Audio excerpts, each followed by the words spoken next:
ان میں ایک نمرود بادشاہ تھا۔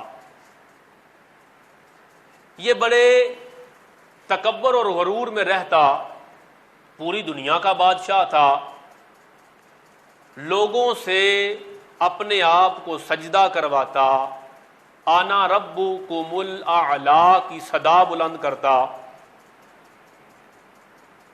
لوگ اس کے حکم کی تعمیر کرتے ہوئے اسے سجدہ ریز ہوتے، جس سے اس کے تکبر اور غرور میں اور اضافہ ہو جاتا۔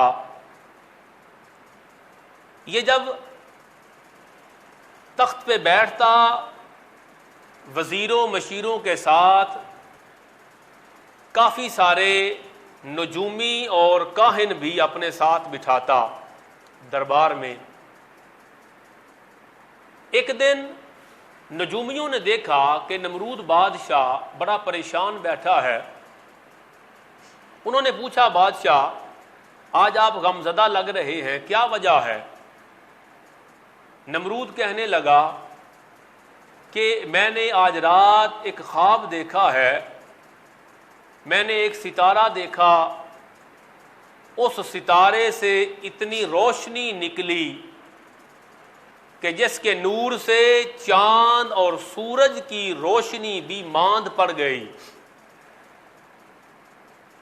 مجھے اس خواب سے اندیشہ لاحق ہوا کہ وہ کون سا ستارہ طلوع ہونے والا ہے کہ جس کے نور اور روشنی سے چاند اور سورج بھی سرنگوں ہو جائیں گے۔ نجومیوں تم بتاؤ اس خواب کی تعبیر کیا ہے؟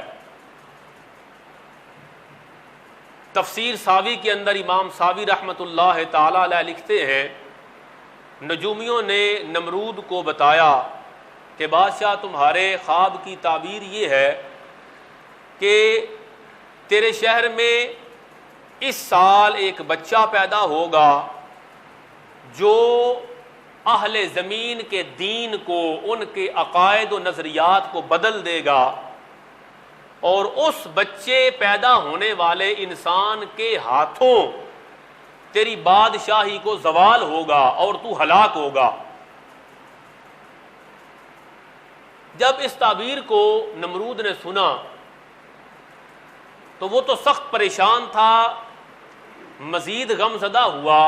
قاضی ثناء اللہ پانی پتی رحمۃ اللہ تعالی علیہ لکھتے ہیں کہ نمرود بادشاہ نے حکم دے دیا کہ اس سال چونکہ وہ بچہ پیدا ہوگا جو میری سلطنت کو ختم کرے گا، جو میری رعایا کے دین کو بدلے گا، تو تم یوں کرو کہ اس سال میں جتنے بچے پیدا ہوں گے ان کو قتل کر دو۔ بچہ پیدا ہوتا جائے اسے قتل کر دیا جائے۔ ایک تو یہ کرو کہ جو بچے پیدا ہوں دنیا میں آئیں، دنیا میں آتے ہی انہیں قتل کر دیا جائے، اور آئندہ سے زوجین باہم جدا رہیں۔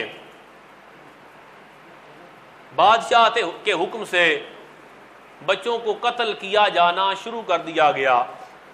جب بھی پتہ چلتا کسی کے ہاں بچہ پیدا ہوا، نمرود بادشاہ کا حکم تھا اسے قتل کر دیا جاتا۔ بچے قتل ہوتے گئے۔ بادشاہ اپنے تائیں نمرود یہ سوچنے لگا کہ میں نے حل بڑا معقول کر دیا ہے کہ جس بچے نے اس سال پیدا ہونا ہے، پھر وہ پیدا ہوگا، وہ بڑا ہوگا، اور بڑا ہو کے میرا مقابلہ کرے گا، اور بڑا ہو کے پھر لوگوں کے دین اور عقائد و نظریات کو بدلے گا، اور پھر میری سلطنت کو تباہ کرے گا۔ تو کیوں نہ اسے پیدا ہوتے ہی قتل کر دیا جائے۔ بچے قتل کیے جانے لگے، مگر اس جھوٹے خدا کو یہ علم نہ تھا کہ جب حقیقی خدا کسی کو باقی رکھنا چاہتا ہے تو ساری خدائی مل کر بھی اسے ہلاک نہیں کر سکتی۔ بچے قتل ہوتے گئے، مگر رب ذوالجلال نے حضرت ابراہیم علیہ السلام کو باقی رکھنا تھا۔ روایات میں آیا کہ ابراہیم علیہ السلام اسی دوران اپنے والد ماجد کے صلب اثر سے شکم مادر میں منتقل ہوئے۔ بالآخر وہ وقت بھی آ گیا جب آپ دنیا میں تشریف فرما ہونے والے تھے، ابراہیم علیہ السلام کی والدہ محترمہ آپ باہر جنگل کی طرف تشریف لے گئیں، ایک غار میں داخل ہوئیں، اور اسی غار کے اندر حضرت ابراہیم علیہ السلام کی ولادت باسعادت ہوئی۔ جب ابراہیم علیہ السلام کی امی جان نے ابراہیم علیہ السلام کو دیکھا تو بچہ ماں کو تو ہوتا ہی پیارا ہے، اور وہ بچہ کہ جس کی پیشانی میں نور مصطفیٰ چمک رہا ہو وہ کتنا حسین ہوگا۔ ابراہیم علیہ السلام کی امی جان بچے کو دیکھتی ہیں، مائیں بچے کو دیکھتی ہیں، خوش ہوتی ہیں۔ یہ عجیب والدہ ہیں، بچے کو دیکھتی ہیں، آنکھوں سے آنسوؤں کی جھڑی لگ جاتی ہے، ذہن میں خیال آتا ہے کہ اگر بادشاہ نمرود کو پتہ چل گیا تو وہ تو بچے کو ہلاک کر دے گا۔ آپ کے ذہن میں خیال آیا اور با کمال آیا کہ جس رب کائنات نے یہ بچہ حسین و جمیل بیٹا عطا فرمایا ہے کیوں نہ اسی کے سپرد کر دیا جائے۔ ابراہیم علیہ السلام کی امی جان نے بچے کو فیڈ کروائی، اس کی دیکھ بھال کی، اور اسی غار کے اندر ابراہیم علیہ السلام کو لٹا کے غار کے دروازے پہ بڑے بڑے پتھر رکھ کے ابراہیم علیہ السلام کو اللہ کے سپرد کر کے خود گھر تشریف لے آئیں۔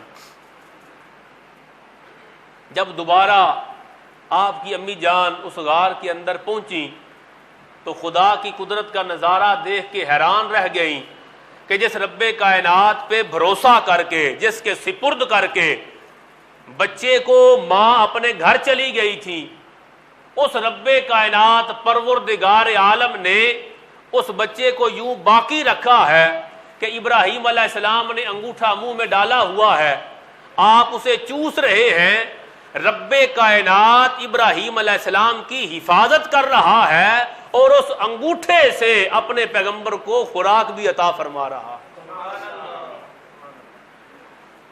بس پھر کیا تھا، دل مطمئن ہو گیا۔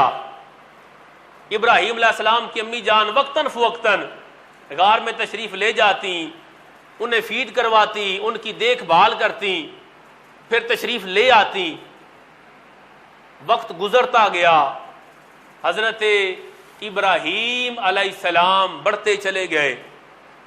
روایات میں آیا عام بچہ ایک ہفتے میں جتنا بڑھتا ہے، حضرت ابراہیم علیہ السلام ایک دن میں اتنی نشو و نما پا رہے تھے۔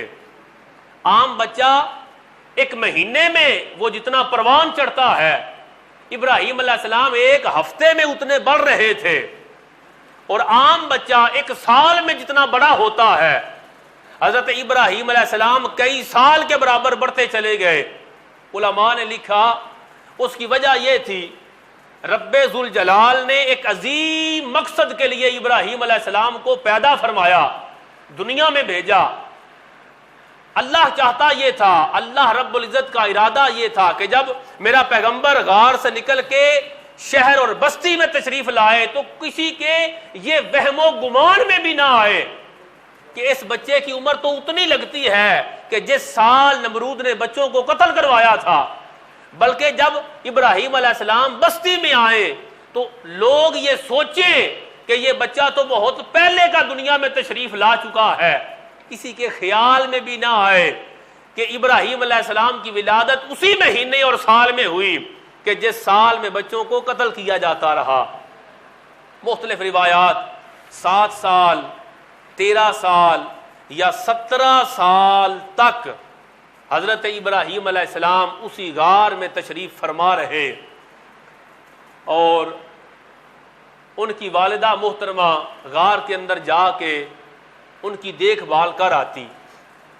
وقت گزر گیا، لوگوں کے ذہن سے، نمرود بادشاہ کے دل سے وہ بات محو ہو گئی، نکل گئی، ذہن سے اتر گئی کہ وہ بچہ، اس کو یقین تھا کہ بچے قتل کروا دیے، وہ بچہ بھی یقیناً قتل ہو گیا ہوگا، ختم ہو گیا ہوگا۔